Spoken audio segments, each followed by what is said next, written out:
Monday ends, and she said, okay, well, we're going to come back tomorrow. And I said, okay, you want me back tomorrow? And she said, yes. So we kept going down the slope, kept going down the slope. Tuesday ends, you want me back tomorrow? Yes. So did all that all day Tuesday, all day Wednesday, all day Thursday. Friday morning, we're getting closer to being right above where the jaw was found in the creek bed. And it was starting to rain. And I swear you can't make this stuff up. It was starting to rain. She said, okay, well, we'll keep looking until the rain gets really bad and then we're going to be done. So the detectives are moving farther and farther to where the jaw was. Well, everyone's getting disappointed. They're wet, they're tired, they're dirty. And just this one detective who's rappelling down just kind of dejectedly says, oh, is this human? And he held up a huge bone, the human femur. And I said, you found it. And it was right above the jaw. The sergeant is standing on the road with me, and she just turns to me and she goes, you son of a bitch. And I said, I told you. Welcome to Heroes Behind Headlines. I'm your host, Ralph Pizzullo. Our guest today is author and forensic anthropologist Ryburn Dobbs. Forensic anthropologists are commonly portrayed in the media as forensic scientists and/or crime scene technicians, but this is not accurate. Forensic anthropologists deal strictly with the study of human remains and apply skeletal analysis and techniques in archaeology to solving criminal cases. When human remains or a suspected burial are found, forensic anthropologists are called upon to gather information from the bones and their recovery context to determine who died, how they died, and how long ago they died. As a former practitioner in the field, Ryburn lends his insights to countless investigations, guiding investigators through the complexities of human behavior and motives. He's with us today to discuss some of his more interesting and unusual cases. These days, Ryburn channels his professional experiences into the Sebastian Gray series of novels, crafting gripping narratives that blur the lines between fact and fiction. It's my great pleasure to welcome Ryburn Dobbs as today's hero behind the headlines.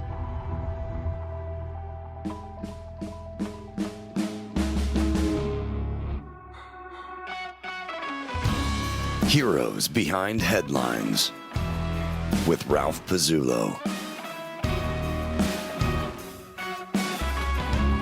Can you talk about your background and how you got into the field of forensic anthropology? Sure. Yeah. So this is several decades ago. But when I went to school, I wasn't sure what I wanted to do, and so I ended up taking an anthropology class, and really, really enjoying it and thinking, well, this has a lot of the things that interest me, and it just kind of went on from there. And so the more I took of anthropology, the more I started to specialize and started to figure out what I really liked. If you're an anthropologist, there's different kind of ways you could go. Mm-hmm. You could be more of a cultural kind of linguistic type of a person, or you could be more closer to the hard sciences, closer to more empirical sciences like biological anthropology or archaeology, things like that. And I leaned more toward that kind of hard science aspect of it. Mm-hmm. And so that led me into doing a lot of biology and human osteology, which is the study of the human skeleton, human anatomy. And then once I kind of realized that I wanted to go into the forensic aspect of things, I also took a lot of criminal justice and investigations and things like that. So, so that's kind of how I got just into anthropology generally. And where I went to school, it was in Southern California, and we had at the time one of the very few board certified forensic anthropologists in the country. And as one of our professors, and so I took a lot of classes from her, and as part of that, got to do a lot of work on cases that she was working, Our school at the time, this is 20 or so years ago, but our school at the time, we handled the forensic anthropology cases for Los Angeles, Riverside, San Bernardino, and Orange counties. Oh, wow. So you can imagine. Yeah, a lot. Yeah. Hundreds of cases all the time. Yeah. So we had a really great reference collection. I mean, it wasn't technically reference collection; it's actual evidence, right? But we had a lot of real life cases to use. We did a lot of forensic archaeology digs, searching for missing people and bodies, things like that. Spent a lot of hours in the desert looking for missing, presumed dead people. So that's kind of how I got into the forensic anthropology part of it. And once I kind of started doing that, I really got hooked. Yeah, it sounds like a fascinating field. What is forensic anthropology exactly? Yeah, so it's a great question. So basically, forensic refers to anything where you're giving evidence, right? So forensic anthropologists use their expertise to give evidence in matters relating to usually human remains. If like I would get called in if there was a decomposed body or a body part, most likely a bone or bones. And so I would usually, they would call me in, law enforcement would call me in because they wanted to go through a bunch of different possible scenarios for what they're dealing with. They wouldn't know, they wouldn't know what they're dealing with in a lot of cases. So somebody finds a bone or bones. First question is it human? Okay, anthropologists are forensic anthropologists, physical anthropologists are trained to be able to tell the difference between human bones, human anatomy, and non-human. The next kind of question is, if it is human, this is from a law enforcement perspective. Yeah. If it is human, is it forensically significant? In other words, is it really, really old? Is it old? Is it Native American remains? Something that doesn't involve a forensic question. Right. So we're trained to be able to tell the difference between modern, relatively modern, and something ancient, where we wouldn't be dealing with that. Law enforcement wouldn't be dealing with that. And then from there, once you do have an idea that what you're looking at is human, then you go through all the questions as far as identification. I mean, sometimes we would have an idea of who we thought it was, but most of the time it was, we have no idea who this is. So we would go through the protocols. I would go through the protocols of determining what is the chronological age approximately, what is their biological sex, what is the range of stature, biological ancestry, what we would call race, or mixtures of races, things like that. And you can determine those things just from a bone. Well, it depends on the bone, right? Okay. So oftentimes depends on the bone. It depends on your question. So, for example, if I'm recreating stature, I'm not going to recreate stature from a skull, right? Yeah. Long bones will help me. There's formula that we have where long bones will help me determine approximate, a range of stature. Some bones are going to be better than others for that, but generally speaking, I want long bones. Sex is determined mostly most reliably, I should say, from the pelvic bones, of course, right? Females are going to have a wider pubic opening.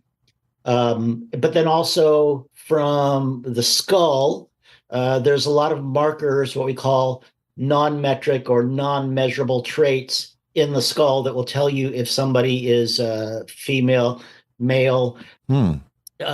Also, other parts on the body, males tend to be more what we call rugose or kind of robust, more muscle attachments or whatever. But again, that can be altered through behavior, right? So you can have a female with lots of really strong muscle attachments because of their lifestyle. Yeah. If it's native, recent, whatever, I would look at the age of the remains as far as just do they look like they've been around for a long time? Are there other indications in the anatomy that it might be native? Like, for example, I would get calls from the field, and they would say, "Hey, we found a skull. We want to know if it's native." And I would say, "Send me a picture of the teeth." Right? Yeah. And that would tell me in a number of ways. One, Native Americans time ago, they didn't have tooth care, things like that, and so mostly I would see those teeth worn down almost to the pulp. So I mean, you look at it, it looks like it's painful, but Yeah. but anyway, there's different ways of doing that, and there's usually, this is what to me is fascinating.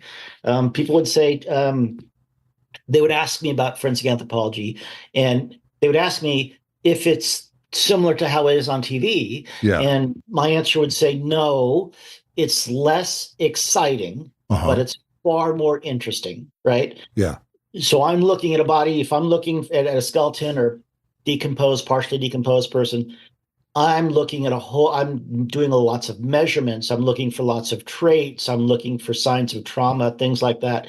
And so it's just a whole bunch of stuff that you got to put together. And that's why it's fascinating. Huh. Do all police forces have a forensic anthropologist on their staff? No, almost none do. Really, a forensic anthropologist is really a function of a coroner's office. Okay. Now, my history is a little bit different, and I can go into that if you like. Sure, please. But generally speaking, a forensic anthropologist will be called in by a coroner. Okay.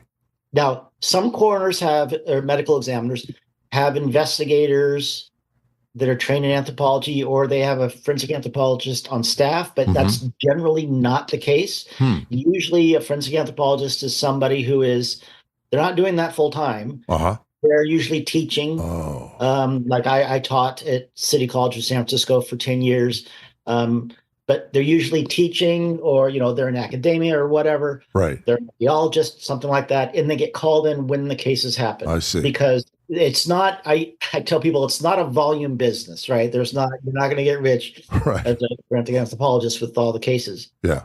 But where my situation is kind of unique, and I'm pretty fortunate in that kind of how things played out. What I did was, when I got my grad degree, I moved back up to the Bay Area of Northern California, where I was from, and I went to a sheriff's office, in my own local sheriff's office, and I said, "Hey, I'm a newly minted forensic anthropologist. I have this experience. I can help you with these things." And I'm just a guy off the street, because you're not going to find a job posting for a forensic anthropologist, right? So I just wanted to do the work. I wasn't. Yeah. So I talked to the sergeant at the coroner's office, and he just kind of laughed. He said, "Yeah, okay, well, we'll give you a call if we ever need you." So, okay, fine. But I was out of grad school. I needed a job. Yeah. That very sheriff's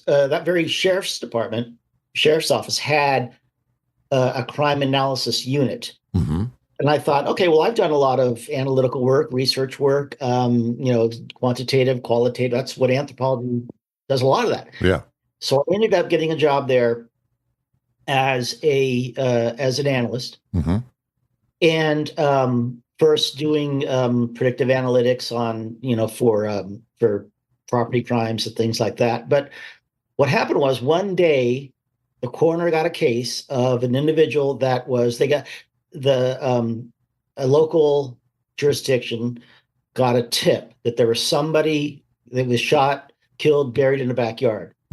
And so they followed up on the tip, and they brought and they went out and they looked at the scene, and sure enough, there's a guy buried in the backyard. Wow. So they pull him out, bring him back to the coroner's office, and the body was, it was very decomposed.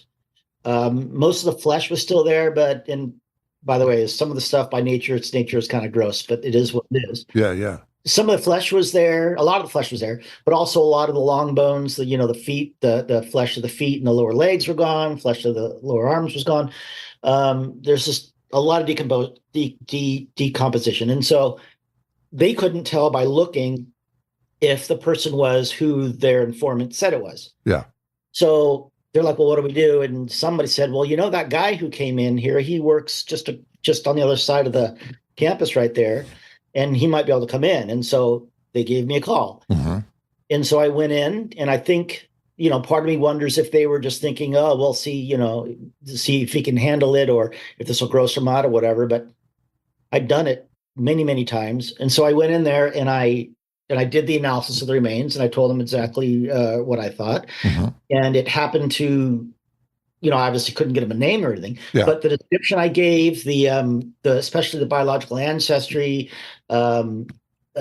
sex and age and all that matched perfectly with the guy who they thought it was. Uh-huh. So once I did that, then the floodgates opened. Yeah. And they called me all the time because we had 23 jurisdictions in our county. And so our coroner's office handled all the, body related, death related things for that. And so I was getting calls all the time from agencies all over. And so that led me to, it's an involved story, but that led me to also doing work for a neighboring county, which was even bigger. Uh-huh. So I became very busy. Now, in the meantime, as an analyst, because I was working for the coroner's office also, they moved me over to the homicide unit.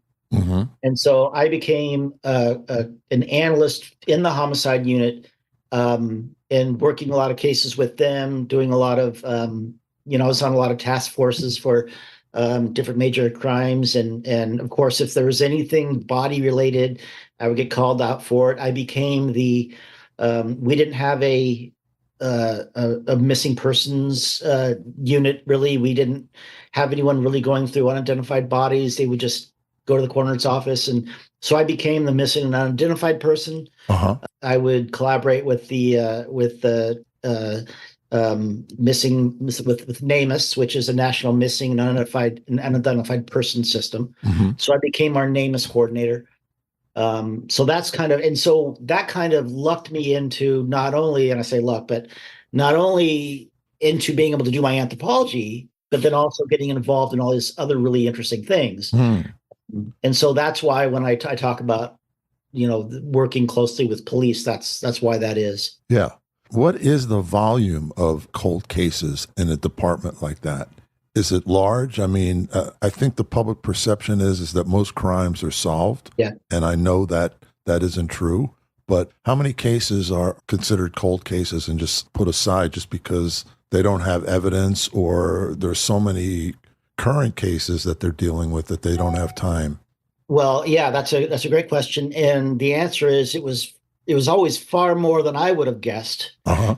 From being kind of non-law enforcement and coming into the situation. I was like anyone else. I came from a, middle-class background and relatively safe neighborhoods and all that, all that stuff. And I was very naive, and coming into law enforcement, there's agencies that have hundreds of cold cases. Yeah. I would say the average agency, the average mid-sized agency is going to have dozens at least. Wow. And, and they go back a long, long way. I mean, a lot of the cases are cold because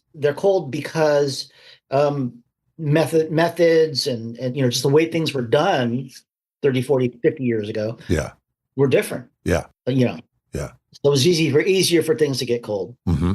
Okay. Could you talk about some of the more interesting cases that you've worked on? Sure.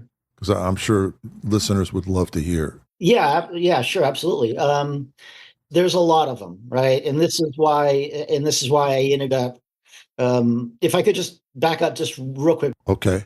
One of the things before I even went to school, one of the things I wanted to do was write. Mm-hmm. And but I always thought I don't have anything to write about. Well, after my forensics career, I realized, holy heck, I have tons of cool stuff. It just occurred to me one day. So right. So the reason I bring that up is to say that the novels that I write on forensic anthropology, the cases are based on cases that I've worked. Mm-hmm. So all the forensic elements are the same. The circumstances are different, names and locations.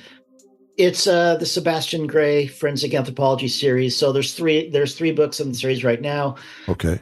But you can just search my name in Amazon or any bookstore. But what I did when I wrote those books was I decided, okay, well, I wanna write, and I think I write fairly well, but I'm not sure what the plots are going to be. What I did was I basically built plots around my cases.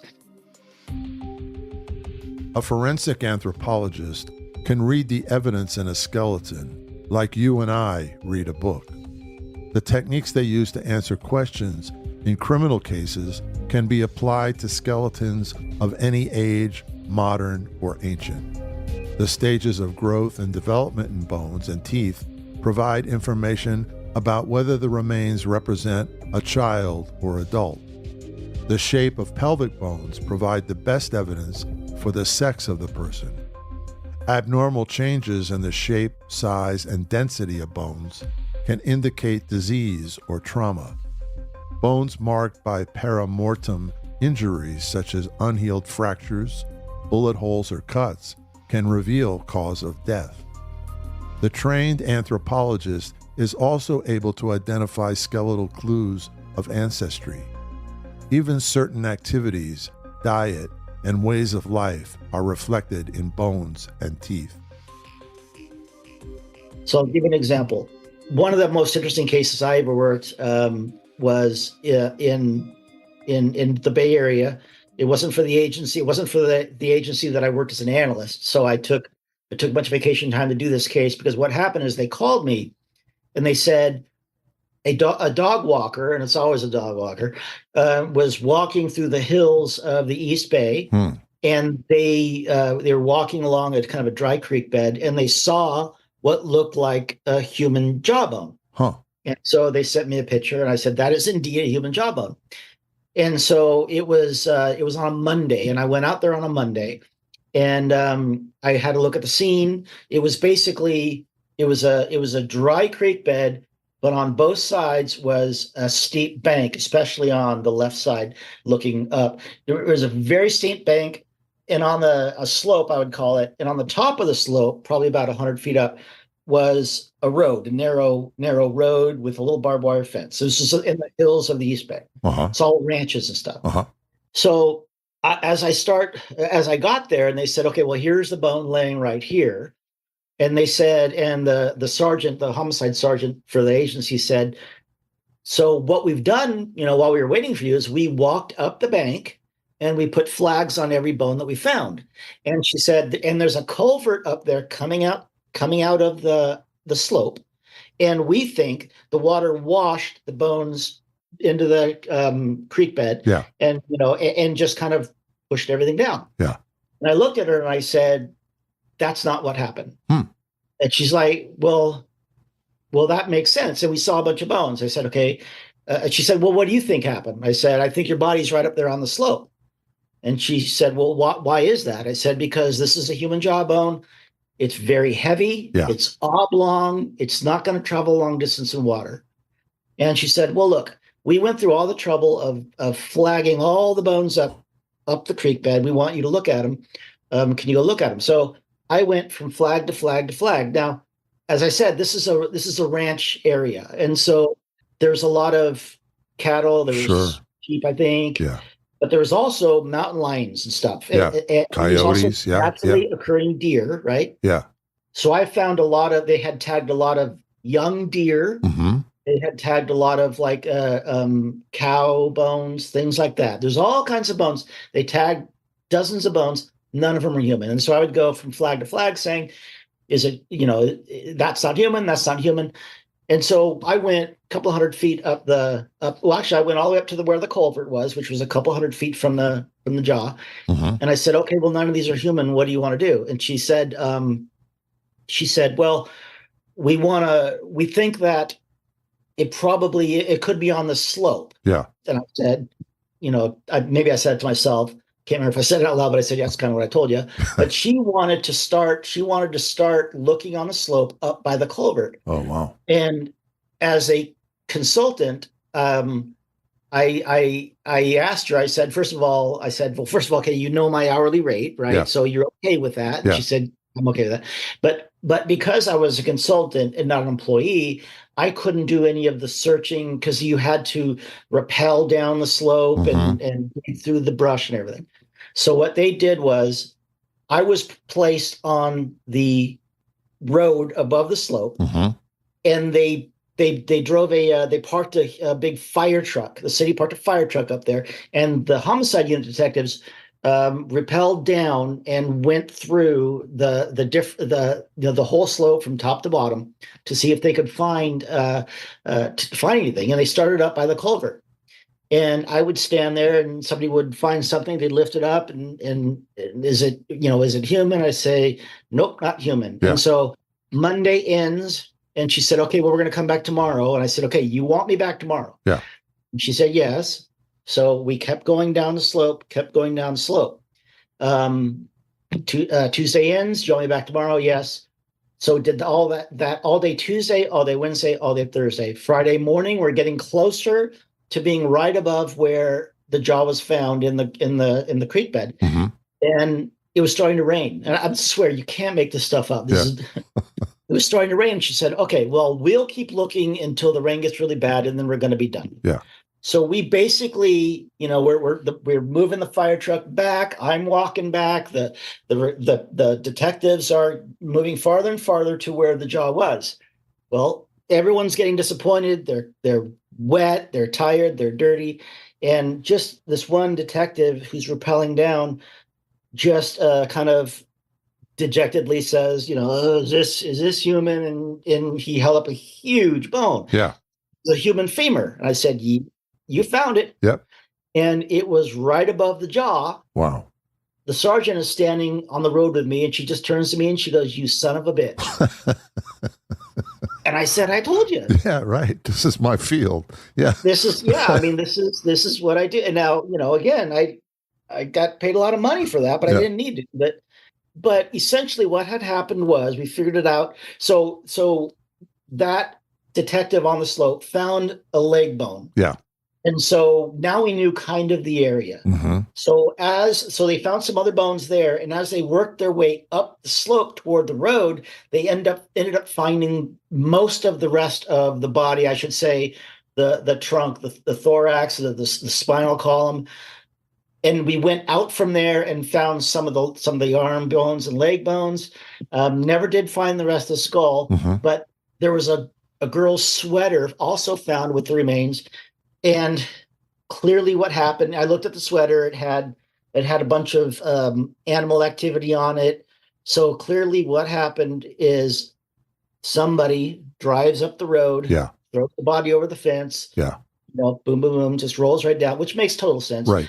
Just rolls down a bit, and then the animals get to it and drag it all away. Right. Now, as far as I'm aware, we still don't know who that is or what those circumstances are. And that's the other thing is I would not know the end of things, right? You go in, you do your bit, and then there's a whole bunch of work to do afterwards.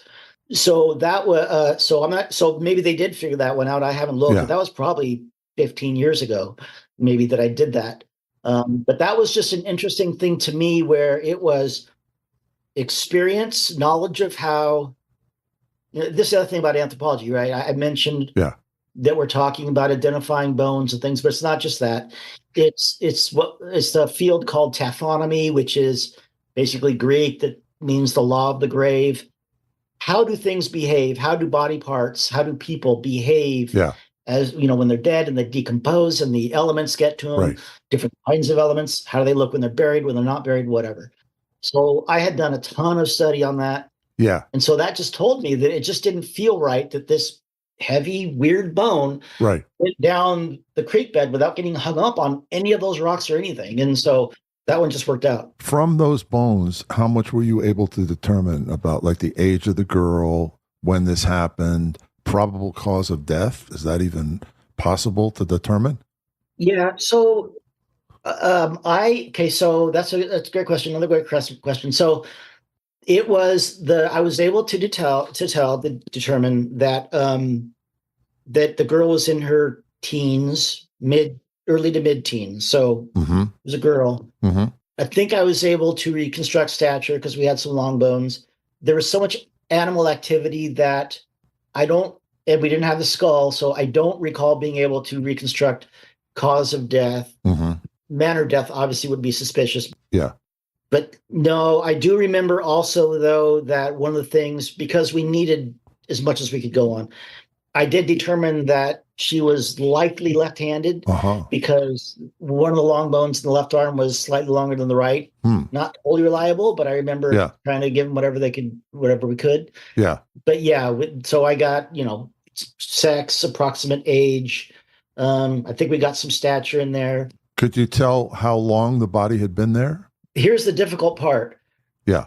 The difference between a body that's been out in the open for 10 years and 20 years and 30 years, the difference between those things is not that great. The difference between something that's been out for a year and 5 years and 10 years is very great. Mm-hmm. But once it decomposes, I got a reputation that the people in the sheriff's deputies, the detectives, used to make fun of me. They used to call me the skull sniffer because, and it was fun. They had a lot of fun at my expense, but it was okay because I told them, I said, look, you make fun of me all you want, but when you need me, you need me.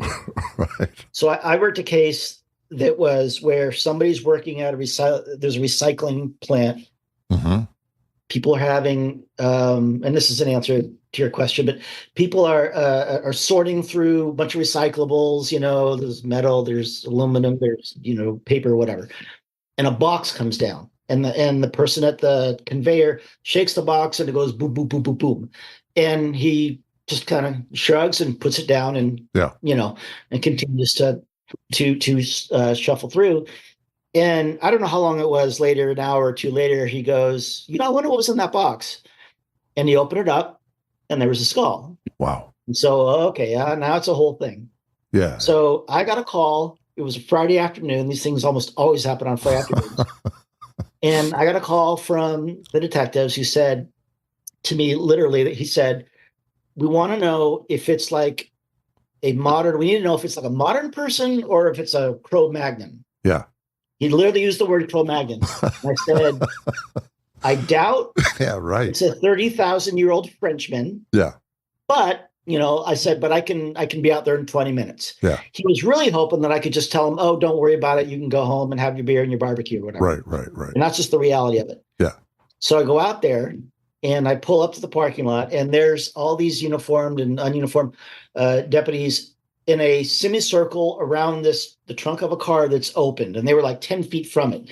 And I walked up, and I'm like, where's the skull? And they said, well, it's there in the trunk. I said, okay, well, what is it? And they said, we want to know, is it old? Is it new? I said, well, okay, is it greasy?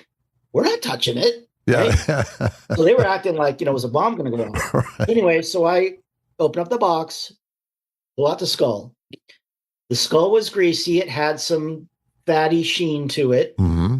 Okay, it's telling me it's more recent. Mm-hmm. And the other thing, and this is where it's really got them. I didn't live this down for years. I flipped the skull over. The bottom of the skull, there's a hole called the foramen magnum, where the spinal cord goes in. And I put it up, and I sniffed it. Yeah. Because I'm like, can I smell decomposition? Yeah. And it smelled relatively fresh. Wow. And the skull had a huge bump on the forehead, like he'd been knocked in the forehead. Yeah. So anyway, that was a case where, how do I tell if it was totally skeletonized, but I could tell by the feel of it, right? Yeah. Old bone is going to be dry. It's going to be brittle. Yeah. New bone won't be. It might still have a smell to it. That's one way to tell. Mm-hmm. And in that case, were they able to solve, as far as were they able to solve it? So I told them that this was probably another like 15 years ago, but I told them that I said, this is a heavily built, because he had really big muscle attachments on the back of his head. This is a heavily built Asian male. I could tell it's male. I could tell there was a lot of traits that suggested Asian ancestry. Mm-hmm. Now, Asian could also mean Native American to a certain extent, or, Hispanic to a certain extent. Right. They share traits. But anyway, so I was able to tell them what it was. And it just, you probably know this, but there's more going on in police work than just the evidence and the need to solve a case. There's human beings being human. Yeah. And it was Friday. It was 4:30. They didn't want to hear it. So they just sent it back to the coroner's office, and it sat in the freezer. And then one day, I found out somehow, I can't remember how I found out, but I think I was a friend with one of the coroner's investigators, and she told me that they sent the skull for a second opinion to the University of California at Santa Cruz. which is totally understandable. So several weeks later, I asked her, I said, "Oh, did you ever get that skull back?" And she said, "Yeah." And I said, "Well, what'd they say?" And she said, "They said exactly what you said." Yeah. And then I said, "Okay, well, do you have any idea who it is?" And she said, "No." So when I left the sheriff's office 8 years ago or so, or no, more than that, probably, it was still sitting in the freezer's office with a number on it. There's a lot of bones and stuff in the freezer's office, in the coroner's freezer. Yeah. But that was, but that's one of those ones. But again, these days, you're now going to have not only just DNA, but familial DNA. Yeah. So a lot of the stuff that's been sitting out there is going to be cleared up. It's just a matter of time and expense and all that kind of thing. Yeah. So all these bones that have been sitting in refrigerators or freezers, they can now pull out. And if there are bones, does that mean there's recoverable DNA? Depends on the environment where they were found. Okay. Right. If the DNA is not eaten away by organic material, if the bone is not all dried out, right? If you can still find it, generally speaking, there are a lot of great places in bone or in the skeleton where you can find DNA. I mean, there's a lot of parts in our skeleton, our leg bones and bones of the skull and so on, that actually produce blood cells, and so there are So if you get the right, if you have the right circumstances, you should be able to get DNA. And I had a case. There's another case I worked where we had, and you got to just stop me if I'm just going. No. This is all great. Thank you. We had a case where I was going. So I told you I was basically the cold case unit, and the unidentified person's person. So I was looking through cold case files and through what we had in the coroner's freezer. And in the coroner's freezer, we had a skull and we had some long bones, and attached to the skull were the first three vertebrae, cervical vertebrae. Mm-hmm. And the individual had been dismembered. We had the evidence of that from the bones. So what we did was, so this was in 1981. Okay. And the detective at the time, did everything that they could and wrote up the report.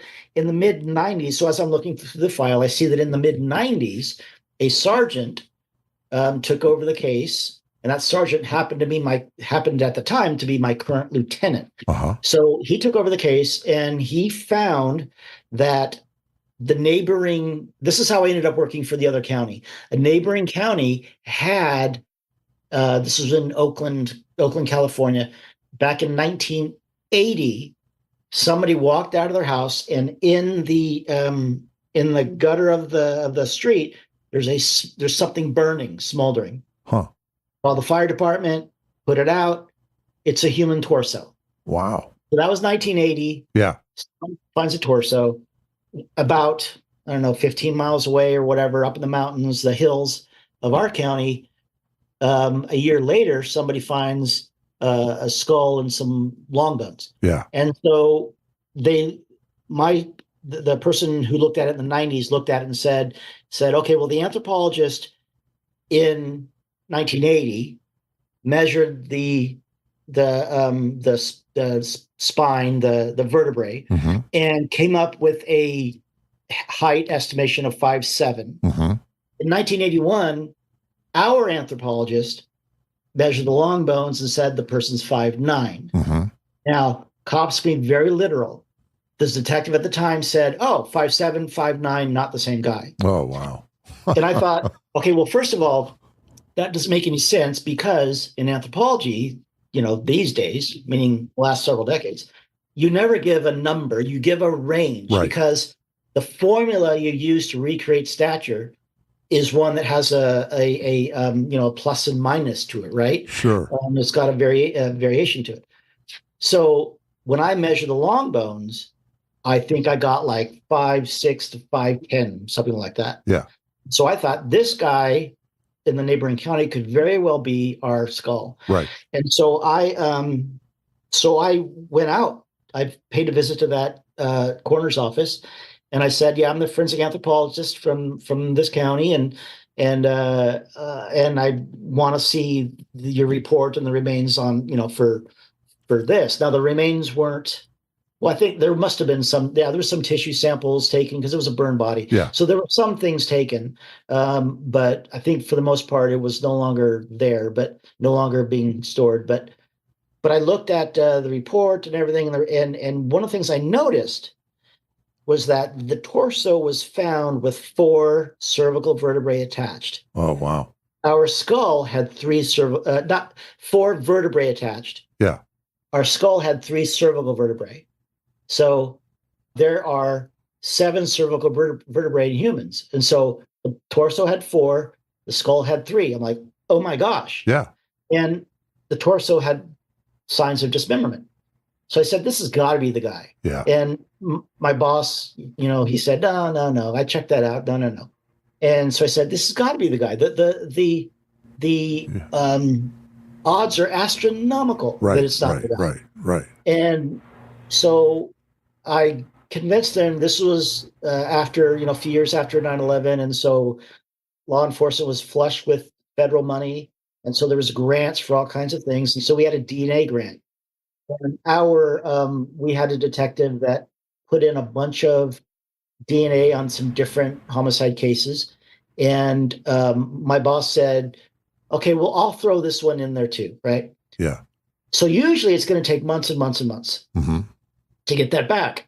Well, I went on vacation for a couple of weeks. I think it was vacation. I went on vacation for a couple of weeks, and I came back and I passed him in the hall, and he said, oh, congratulations on that thing. And I said, what do you mean? What are you talking about? Yeah. He said, oh, this torso, the other county's torso and our skull and long bones, it's the same guy. Yeah. So that's a case where you had old bones, and I don't think DNA obviously hadn't been taken in 1981. Yeah. Right. Yeah. So we had to process what we had left over that's been sitting in the freezer for, 30 years or whatever. Yeah. That and whatever tissue they had left over from 1980.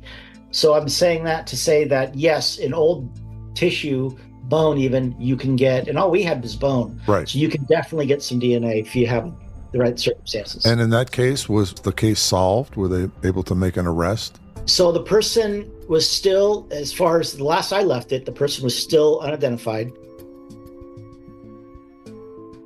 A new tool introduced in 2016 called the Magic Box can perform DNA analysis at crime scenes and produce results in about 90 minutes instead of the weeks or even months that crime labs used to take. The box, called an InterX Rapid HIT-ID, allows police to rapidly analyze DNA collected from inside a potential suspect's mouth to see if it matches DNA taken from a crime scene. There's no human interaction with the DNA sample once it's loaded into the machine, and the sample doesn't have to be sent off to a lab for technicians to examine. It's all done right there in the police station by police officers.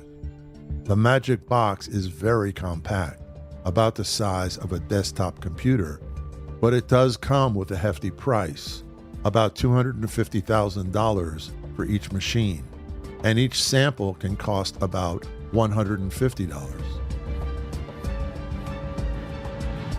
And it's funny because once you leave law enforcement, it's like you were never there. Right. Like I'll ask for updates on cases and stuff. Like, oh, we can't do that, right?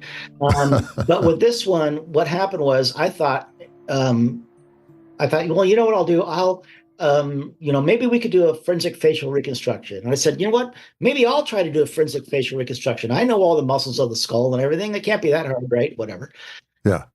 So I had so they weren't paying me to do any extra, paying me extra to do the anthropology. I was an analyst.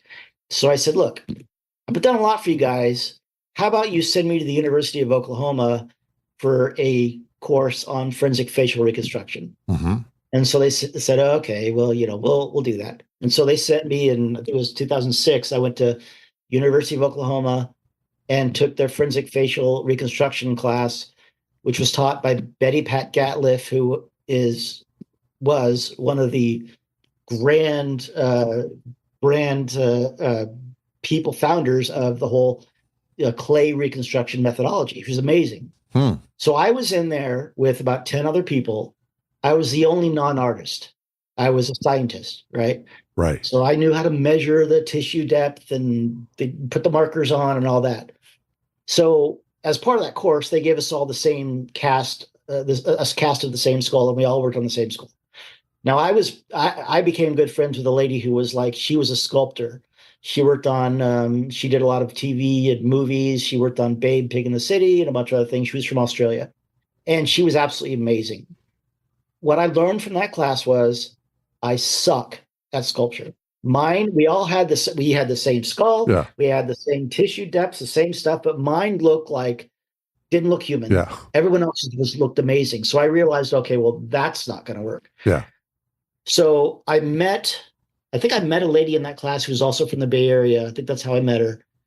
And she was a sculptor. Mm-hmm. So I brought her in to do a reconstruction. So the last I left it, the original skull was sitting underneath the clay in the coroner's office with a really good face on it. Wow. I thought I had who it might be one time, and I reached out, and this is another, I don't know if this is a mistake or not, but there was a guy who went missing in our jurisdiction back at the right time frame, and I thought he really looks like he could be. And so we reached out to the family, we got DNA, and it wasn't him, and that was disappointing because it got the family all worked up.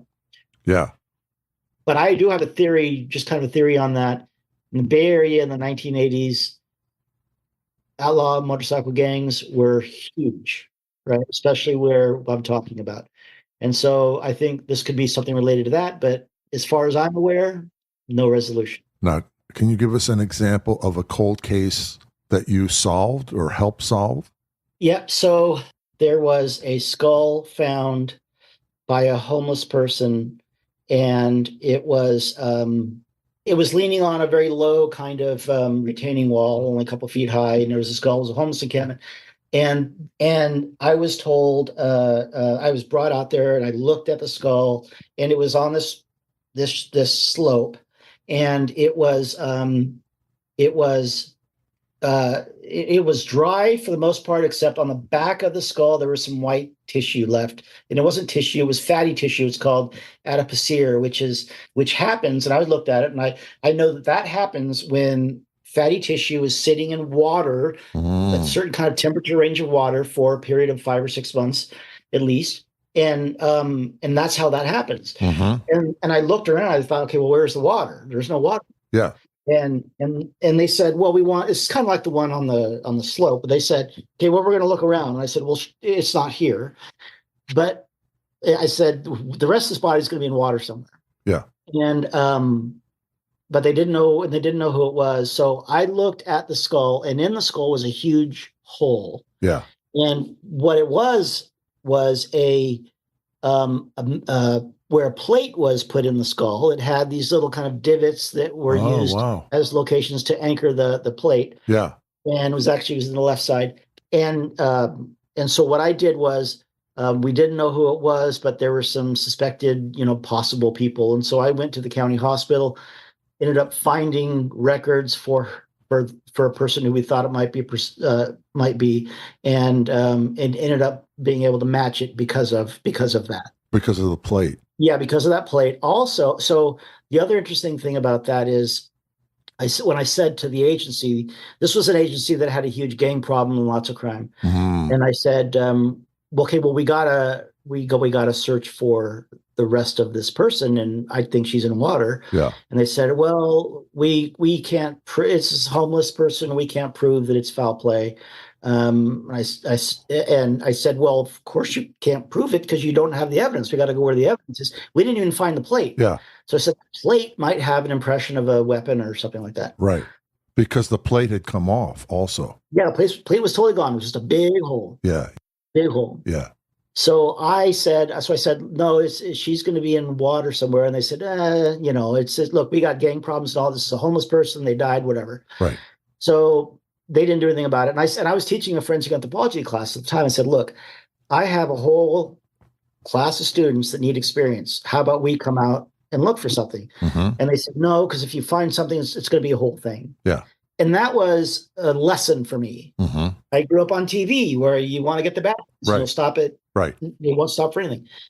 And so that was a real lesson for me. A couple of years later, now when I looked at this lady's medical records, I noticed that she had been in a car accident and had a nasty break of an arm. Ah, I can't remember which arm it was, but there's a nasty break. yeah, So I thought, well, that's important to know. yeah. A couple years later, I get a call from the coroner's office. That agency has found a bone, and I don't want to give the name of the lady, but Yeah. of the victim, but found a bone, and I said, and he brought it to the coroner's office, and I came and looked at it. And he handed it to me in a bag, in a little brown paper bag. He said, "Yeah, it's just a bone," and I felt it, and I could feel the head of it. So it was a humerus. It was an upper arm bone. I could feel that, and as I felt down, I was going to open the bag, but before I even did that, I felt down.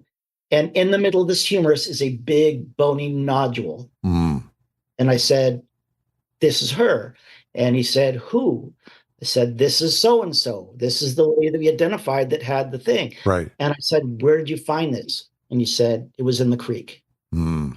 So, and so when I opened up the bone, when I opened the bag, I saw the bone. It had green like algae on it. And so it had been sitting, it's sitting in water. Yeah. So that's one where I was able to identify who the person was. The other thing too is that became a homicide case just because of a domestic relationship. Ah. So the other thing too is when they first found out that could be domestic, they searched. They were told that we think she's buried under her house, and I said, unless there's water under the house, she's not going to be there. Yeah. And so anyway, she was in the creek. And the really sad part is, years later, they still hadn't gone to look for the rest of it, because the argument to me was, we don't have any evidence. And I said, well, of course you don't have evidence. It's out there. Yeah. But there's only so much I can do. Yeah. Wow. So a lot of times it's just a question of time and resources. Time and resources. And this was a person, I mean, this is just me editorializing, but this was a person on the margins of society. Right. Yeah. Well, that plays a big part into it too, of course. Yeah. Huge part, resources, and, very few relatives, only one relative. She had a brother, but really no one beyond that clamoring for a resolution. Now, who knows? Maybe they have solved it. I could probably go back and maybe try to take a look, but anyway, I was able to identify who that was. Uh-huh. Hmm. And then another one that I helped to solve was, this was an interesting one. We had in the neighboring county, we had I don't know what it's always to do with water, but there was a canyon and a creek, and somebody found a decomposed body, mostly skeleton, but with some desiccated tissue on it. Mm-hmm. And I was called in, and I was told, somebody found this body. It was on the side of a kind of a creek, and it got caught up in the trees, and they found it. And the skull was broken in tons of pieces. Mm-hmm. So they called me in, and they said, well, we think, somebody like fell out of a car or something, because the skull's all smashed up. Yeah.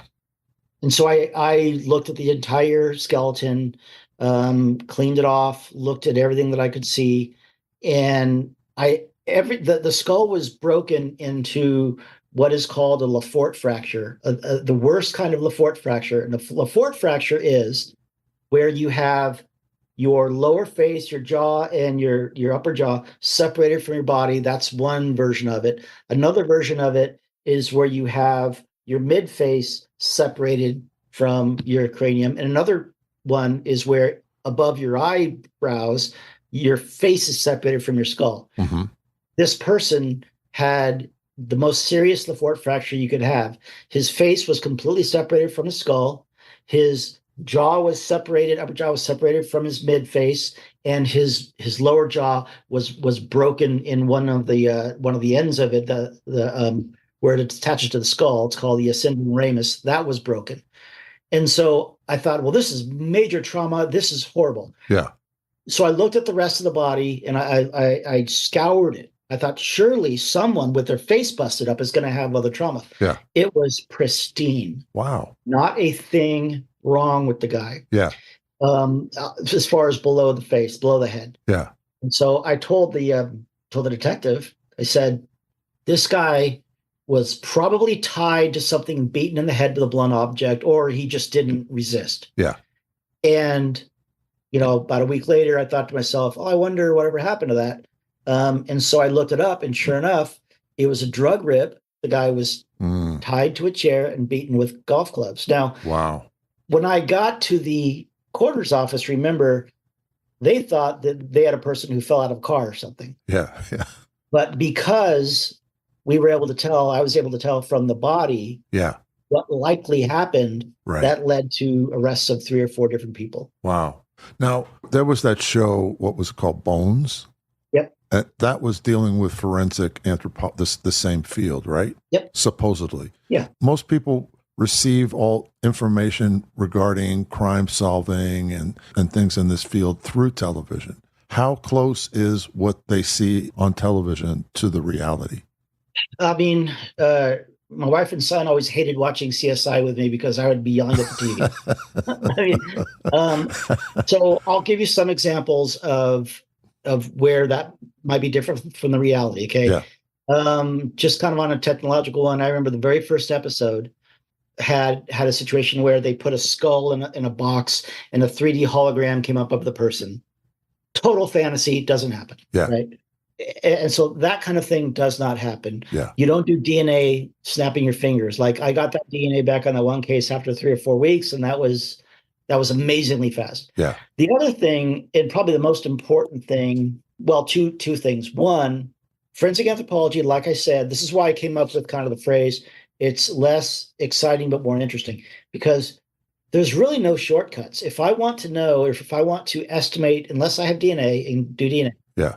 I want to estimate the sex of somebody, the potential, the race, or whatever it may be. I am looking at the skeleton for hours. I'm taking dozens, and if not scores of measurements. Yeah. I'm putting those into a calculator formula that I have. Mm-hmm. I built an Excel spreadsheet, so I just use all the formulas. That's about as fancy as you're going to get. Yeah. It's really about the knowledge of anatomy that the individual has. The other really important thing, and this goes for CSI, it goes for bones, it goes for all those things. People have to know, like when I would tell my forensic anthropologists, they would say, oh, you do crime scenes. Yeah. I would say, no, I don't do crime scenes. Crime scenes can help me, but I'm not the crime scene. I'm the body, right? I do the body. Right. Crime scene can help me. Right. It can give me context, but really it's the body. Right. Like in LA, you could find a body. This was back in this is 20, 30 years ago. And maybe these days it wouldn't be such a big deal. But back then, we were always warned, by our professor when we were working these cases. She would say, look, just because you find a body wearing female clothes doesn't mean anything. Yeah. Right? Yeah. So that context does not matter. It's what does the skeleton tell you? Right. So that's the essence of it. But the really important thing that's important to me is people need to know that if I'm a crime scene investigator, I'm a forensic anthropologist, whatever, I'm not interviewing suspects. Yeah. I'm not interviewing witnesses. Right. I'm reading those reports perhaps, but I'm not going out and knocking doors. Right. That does not happen. Yeah. I mean, coroners, investigators would. Yeah. They're sworn officers, but not the forensic scientists. Yeah. No, we are, and I wouldn't want to do that. I want to be led by the evidence that I'm an expert. Right. You don't want to get pulled by That's right. some emotion and so on. And that's kind of a bit about the protagonist, not to pull it back, but the protagonist of my book is kind of like that too. He's very, very evidence driven, not just with the forensics, but with other things too. Right. And so that annoys some people, but that's kind of how that works. That's the reality. I was at a crime conference. This is like 10 years ago. And there was a woman who was one of the inspectors at detectives from Seattle. And she was complaining to me. We were talking, and she was like, all these shows have created a lot of problems for us because, especially when we're in a jury, when we're in a case, and somebody in the jury will say, well, why didn't you do this test? Yeah. Or why didn't you do a DNA test or something like that?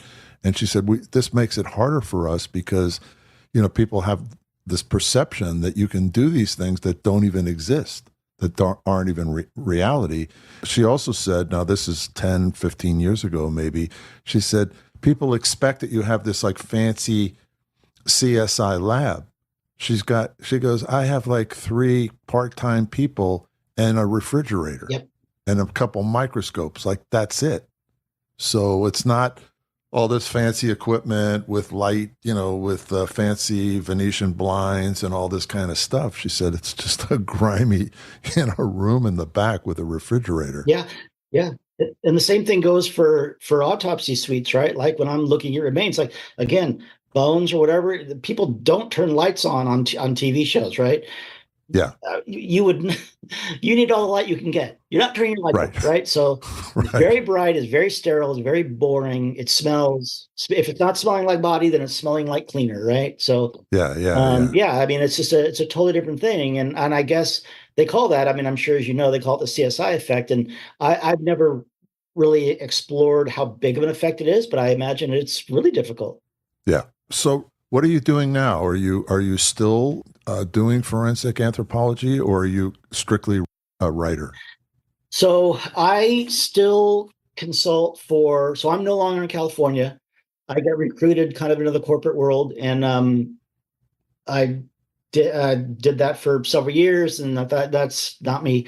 But so I still do casework for my old agency. They'll send me, really what they'll do is I help them. And I did this when I was there too. A lot of times they would go code 3 out somewhere, and it would be a deer, right? Yeah. And so I said, look, send me a picture, have your patrol people send me a picture. And sometimes I'm going to be able to tell right away that it ain't human. Just stop it, right? Yeah. And so when it comes to, I still get cases, they contact me, they'll say, hey, can you take a look at these pictures? And if I can tell and say, yeah, that's native, that's not native, that's human, that's not human. Now, there's a caveat to that where I say, look, I can't be sure without holding it, feeling it, measuring it. But sometimes I can be really sure. So I guess to answer your question, I'm not actively doing that where I'm living now. Kind of retired from that a little bit. I'm not teaching anymore. I'd maybe love to be, but I took the corporate money grab and found out that does not make you happy. Yeah. But what it has led me to do was say, going back to the very beginning, I always wanted to write. Always, even before I went to school, I was a voracious reader as a kid, especially of detective fiction and things like that. And so I always wanted to do that.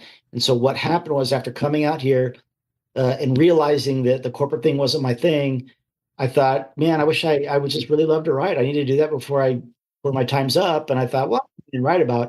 And then I just thought about all the times people would ask me to talk about my cases. Sure. Or whatever, right? I thought, you know what? I actually do have some great scenarios, great cases that I could put into stories and do zero research on that aspect of it, right? Right. So no, I'm mainly just writing now. I do some other work, but what I'm really trying to do is just press forward with the writing. Mm-hmm. Fantastic. Are there any other interesting cases that you would like to talk about, or I've taken up a lot of your time already? Well, there's one. There's kind of an interesting footnote to the domestic homicide that I told you about, that I identified who that was. I had, for years, I would give presentations. Like I gave the keynote address at California Association of Property and Evidence, and I've done a lot of trainings and just on forensic anthropology. And I used to have. Well, I still have somewhere, but there's a slide deck that shows how you look at a skeleton. Yeah. And there's a part of that looks at non-metric things in the skeleton. In other words, things you can't measure, but that might give you information. Mm-hmm. So I have a picture of the skull with the hole in it, right? Yeah. I was able to tell my students this is an artifact of a surgery, right? This could help you identify somebody. And then I always had next to that another case that I got, which came from a jurisdiction near that one, this was in the San Francisco Bay Area. So up in the bay, there was a leg washed up on the shore, and it had adipose serum on it. It had that fatty, waxy tissue. Mm-hmm. And it was just an upper and lower leg and the knee. It was all articulated. It was connected. And the knee had little lines in it, which told me that there was some sort of knee condition, probably jumper's knee or something like that. Uh-huh. And this person walked with a limp and they were in pain. Yeah. And so I always I had that slide right after the slide of the skull because I wanted to show the different ways you could tell these non-metric traits. Yeah. And later on, years later, they did DNA on that, and they came to me and they said, "Oh, that leg belongs to the skull." No kidding. I'm like, wait, what? Wow. So all these years I was showing this. Here's one thing I worked. Here's another thing I worked. And oh, by the way, it's the same person. I never knew that. Well, what happened was the skull, the lady with the skull, was thrown in a creek. Yeah. And the creek washed into the bay. It didn't come from the bay. It came right. Yeah. And so I always think that that's kind of an interesting. That's wild. Interesting, wow. Little weird footnote. What are the chances of that? Yeah. Yeah. Yeah. I mean, yeah, it was just weird, right? Yeah. Especially when you're showing it to hundreds and hundreds of people, and then all of a sudden you realize it's the same person. So, well, thank you so much. This has been fascinating. Well, my pleasure. I'm glad to be able to do it. I like talking about it. Yeah. Yeah. Fascinating. Yeah. Is this a field that is growing? That there are, more people like you consulting with police departments and law enforcement, or do you have any sense of that? Yeah, I mean, so there certainly was a lot of growth, and there is a lot of interest. Mm-hmm. Yeah. So if you really want to do this and you really want to do it full time, you're going to go work for the Army, and you're going to help identify soldiers that are being brought back from foreign countries, right? There's a whole team of people that do that. But for the most part, like I said, it's not a volume business. So if you want to do this, you're not going to make a living for it unless you're also like a coroner's investigator. Yeah. So my answer to your question is the interest continues to grow. The field itself is so specialized that it's hard to imagine it all of a sudden, the growth of the actual number of people doing it. Yeah. The other thing too is with the advent of familial DNA, especially, right? Yeah. You can call me in and do a bunch of rigmarole on a skeleton, but you also might be able to just get that DNA, pop it into GEDmatch or something like that, and have an answer. So I wonder how that's going to affect things. Now, that won't help with assessing trauma on the skeleton and things like that. But right. So I think my answer is the interest continues to grow because of true crime and TV and all that. But I think the actual number of people doing that specifically is going to remain pretty static, just because it's so competitive. I mean, right. Well, thank you so much. This has been fascinating. Yeah. And do you want to mention your books? And I think you have 3 of them out already, right? Yep. There's 3 out. The first one is called The Comfort of Distance. The second is The Boxwood Torso. And the third is Where the Blood is Made. And you can just find them by looking me up, Ryburn Dobbs, looking me up on Amazon, or order from your bookstore, or go to my website, ryburndobbs.com. Well, thank you so much. It's been a pleasure. Thank you. The tools and techniques of forensic anthropology give the living a window into the lives of the dead. At the Smithsonian Institute, the work of forensic anthropologists has helped create a better picture of how people lived and died in colonial America. For example, even a wealthy woman, the wife of the governor of Maryland's first English colony, St. Mary's City, suffered from limited medical care for a fractured thigh bone. The sorts of treatments that would be used today, traction and screws, were not options at the time. Available treatments such as medicine containing arsenic may have made conditions worse. Chemical testing of this woman's preserved hair show ingestion of this toxin with increased dosage closer to death. We thank Ryburn Dobbs for shedding light on this fascinating subject. If you're interested in how forensic anthropologists work and the kinds of cases they're called in to solve, check out his Sebastian Gray book series, which is available on Amazon. It's with great gratitude that we name Ryburn Dobbs today's hero behind the headlines. Heroes Behind Headlines. Executive producer Ralph Pizzulo. Produced and engineered by Mike Dawson. Music provided by Extreme Music. For exclusive content, please join our Patreon group at patreon.com/heroesbehindheadlines.